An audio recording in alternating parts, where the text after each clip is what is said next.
Oh, hey there. Welcome to northern Wisconsin. Yeah, we're fishing for smallmouth up here. We caught a couple eyes. Didn't do the shore launch though. We're really focused on them smallies. That's a good one. Dude. How about it, boys? I've gotten a lot of questions on the channel lately about why I'm running these double forward-facing transducers just like this right here.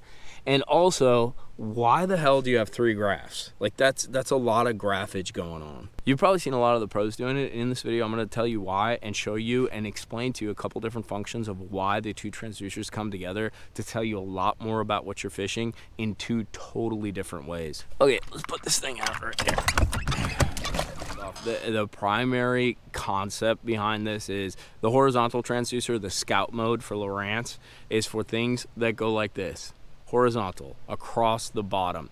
The forward transducer, the one that goes like this, is just for that. Things that go, it's like a slice of what's in front of you, the entire water column. And they show you 2 totally different things, but then they complement each other. So thankfully we have super clear water. I don't know if you guys can see that right there. There is a log right there. We're in about 6 or 7 feet of water, and there's a log laying across the bottom. Now my active target forward is pointing at it, and lo and behold, you cannot see said log. It should be like right about there. However, when you go to my scout mode, woohoo, look at that thing. There is the log. There's actually another log right there, but you kind of see it laying right across the bottom right there. That right there is the biggest difference. It's almost like side scan right in front of you. You can see objects that are connected to or laying close to the bottom. Not so much fish, if I'm being totally honest. However, I do see fish move around when they're suspended in grass, and that's a whole nother topic. So the other way that I use this is grass is connected to the bottom, right? Now with my forward facing transducer, I can see that grass coming off the bottom, especially if it's taller than say like 2 or 3 foot. It's very easy to see the strands, the clumps and that. However, the scout mode on the Lowrance gives me a better layout of where those domes are. If you guys stick to the channel, you probably saw a video a couple years back when I fished Toho, caught them really good on a jerkbait. One of the ways I was actually fishing was using that scout mode, placing it on a big kind of grass flat in front of me, and there were these giant hydrilla that would like stick up like 4, 6, 7 foot, and the rest of it was kind of open in between, like a bunch of little channels, like a total maze, right? And so one, I was using that scout mode to get sort of a panoramic view of what and where those domes were, so I knew where to throw my jerkbait because I didn't want to hang my jerkbait in the grass continually.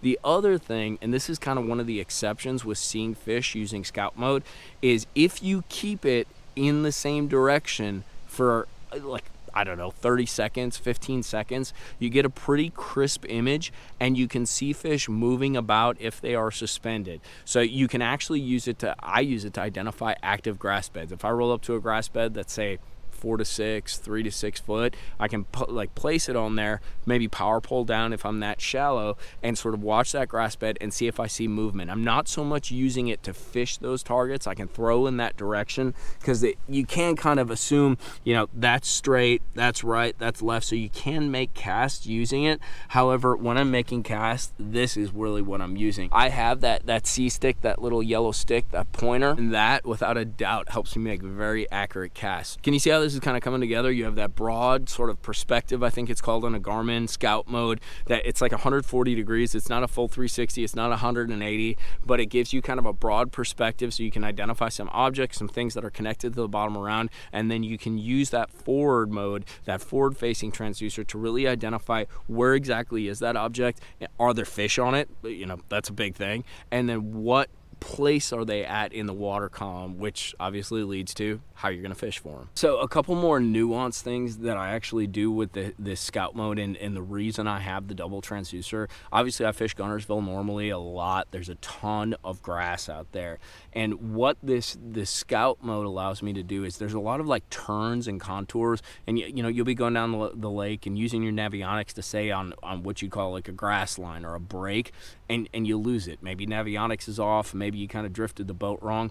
With the scout mode, I can see those grass lines and see how they line up. So for example, if we were going to fish the inner grass line, that's the inner grass line right there. that little broad edge. It's super shallow, but you can identify where that grass line is at. What it allows you to do is kind of stay on that transition. Fish love transitions, grass to clean bottom, things along those lines. It allows you to kind of stay on that transition and track it in real time versus trying to rely on that Navionics map, that C map, to actually stay on that break. The other thing too is a lot of guys are like, everybody's an offshore fisherman now. They all great.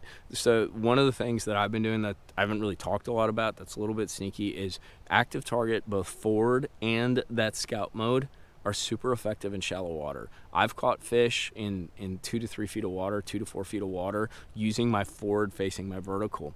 Now the perspective or that scout mode add to that function, because what it does is, say you're going down this bank right here, you see that birch tree over there, it's laying in the water. For instance, if it had a whole clump of branches and leaves and all that stuff, I could actually identify that using that scout mode as I'm going down the bank, because I can pan over, look at it and say, hey, there's some kind of obstruction, there's some kind of piece of cover in the water, I need to make some cast to that. And then once again, you're using your forward facing to identify, is there a bunch of bait around it? You know, are there fish suspended over it? Are there fish off the edge of it?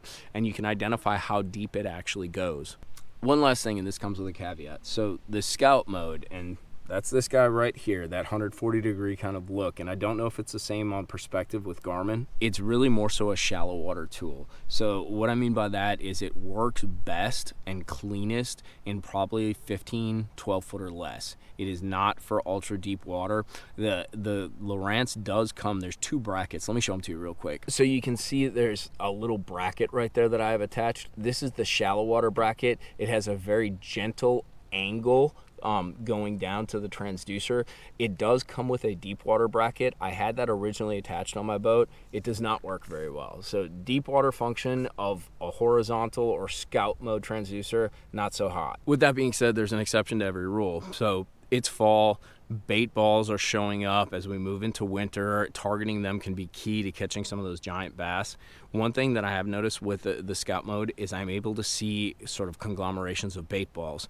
I can't see under them in that, but I can see them because they're kind of like clumps, I guess, like isolated sort of circles or balls, and I can see them because they're up in the water column as well. So even if I'm in like a ditch out deep in 20, 25 foot, if that bait's up in like 8 to 10, 5 to 10, I can see where those bait balls are like conglomerated. And then once again, using that forward facing, I can sort of cross-reference and verify, hey, are there fish under there? Hey, is that really a bait ball? So it allows you to sort of, it's all about kind of getting the lay of the land. It gives you sort of a layout of what's in front of you. It's not perfect. You do have to interpret it a bit. Let me show you real quick.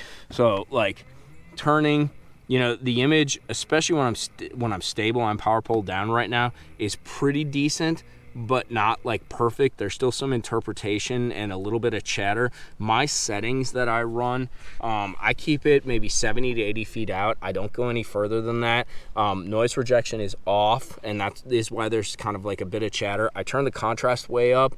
When you turn the contrast way down, you get very little definition, so that's why I keep it up. I probably should play with it a little bit more, but I feel like that 90% or so is kind of key. I'm able to see fish and identify fish, and I can interpret my way through this stuff. The other thing is, my favorite palette is this, the number 2 right there. It's kind of a yellow, orange, red kind of deal. It just gives me good contrast and it allows me to identify and separate targets. It's like the best out of all of them from what I've seen. So that's why I have way too many graphs and 2 active target transducers, and that's why you're seeing the pros do it a lot. It really does tell you a lot more about what's around you when you're fishing, and it makes you a lot more efficient once you get the hang of processing all that information in your head. And I know on this trip it's allowed me to identify more targets to throw to, because these fish have been on some of those logs laying down on the bottom, and I cannot see them on my active target forward facing when I'm just trolling down the bank. That's the explanation. Like it, love it, or hate it, I think forward facing is here to stay, and I'm actually really liking it and loving it. It's a fun tool, and it tells you so much about the behavior of these fish. But hit that like and subscribe button. If you guys have used the scout mode or that perspective style mode for any other functions, drop them down in the comments box. Let guys know how it integrates into the process. But I'm gonna get back to fishing. There are smallmouth to be caught. We'll see you later, boys. Tight lines.